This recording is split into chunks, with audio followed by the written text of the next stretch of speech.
Once upon a time, there lived a Mexican American who did videos and. Wait, that's me. Okay, let's get through this. Hi. If you're a fan of my stuff, you know I talk about movies and stuff. Mostly movies. Well, today I'll be talking about tropes. What is a trope? Well, let's get that out of the way first. So basically, a trope is an element of the story that is commonly seen. If a bad guy reveals his plan while the hero is trapped, that's a trope. For today's video, and hopefully more over time, I'll be giving a crash course of sorts into tropes, what they are and why they're used. Now, to be clear, a lot of this will be my opinion. This is an opinion-based series, but of course, with something like this, I do have to provide facts. So I'll be doing my best to make it clear what is just my thoughts on certain tropes, and what are the facts. Let's start with the framing device trope.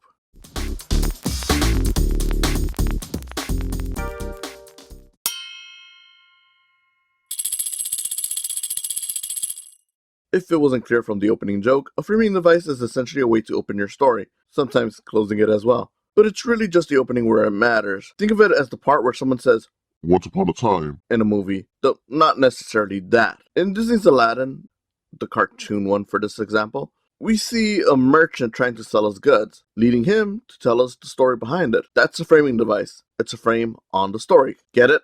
Now, we don't come back to the merchant, at least not until the final sequel, proving that framing devices need not come back in the end. They set up the story. Everything else is extra. Of course, other movies do return to the frame, like The Princess Bride, which even breaks from the main story from time to time, as does the film version of The Lorax. Is that bad? Again, no, but it matters to the execution. Princess Bride makes it work because the few instances where the frame breaks into the story are just that in number. Few, and they remind us it's a fairy tale, thus letting us get caught up in the world as the kid does. Meanwhile, the Lorax is harmed by it, because it feels constant and eventually the frame is the story, ruining not only the flow, but where our focus lies. Are we supposed to be learning about the Lorax, or are we supposed to be following this kid who wants to hook up with a girl? That's a woman? So why use a framing device at all? Wouldn't it be better to just get to the story? Well, yes and no. Personally, I'm not the biggest fan of this trope. As I agree, I prefer stories to just start instead of seeing Grandpa tell a story. But they have their purpose. Stories are hard to create.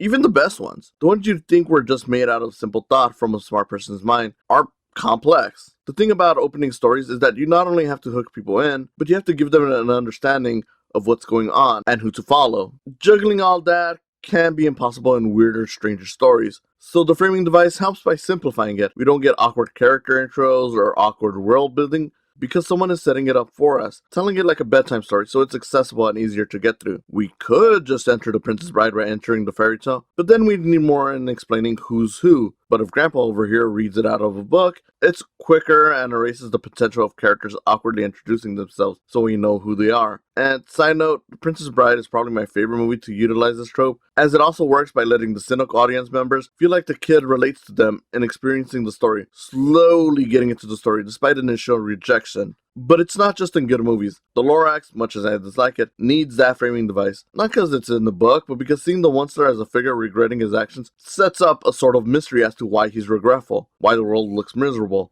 while also making it easier to understand what the Lorax is without getting too much into his backstory. But yes, as mentioned before, the movie goes too far in all of it, and just ruins it. But it still needed that frame for it to go smoother.